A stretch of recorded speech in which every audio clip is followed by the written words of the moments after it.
Well, basically, we go in, value all their closely held assets. We look for offshore holdings, finding the offshore holdings and how the webs and mazes that they hold all of their Russian assets. It's very complicated. They use companies in British Virgin Islands and Cyprus and Gibraltar. So it's a lot of reporting, talking to people, bankers and lawyers who have constructed this. But we're now able to discover they're worth about $230 billion.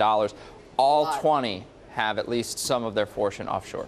Now, these are oligarchs. Why is it so important for them? Obviously, Right. there are obvious reasons, but why is it so important for them? So in the 1990s, when Yeltsin decides to privatize much of Russia's economy, there was this loans for shares program where basically people were able to give $100 million to the government who couldn't feed its people in exchange for a lien against a 50% stake in its aluminum resource or its steel resource.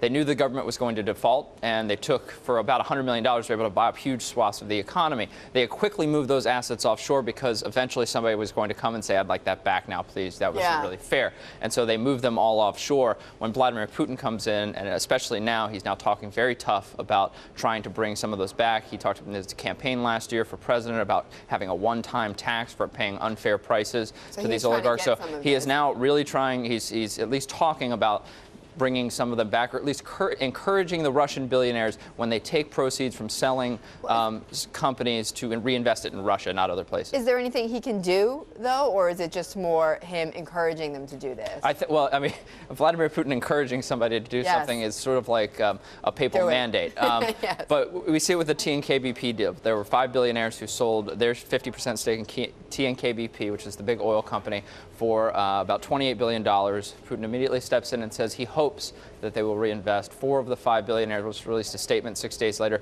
basically saying, yes, we will reinvest a lot of the proceeds in Russia. So I think some of that money will be coming home.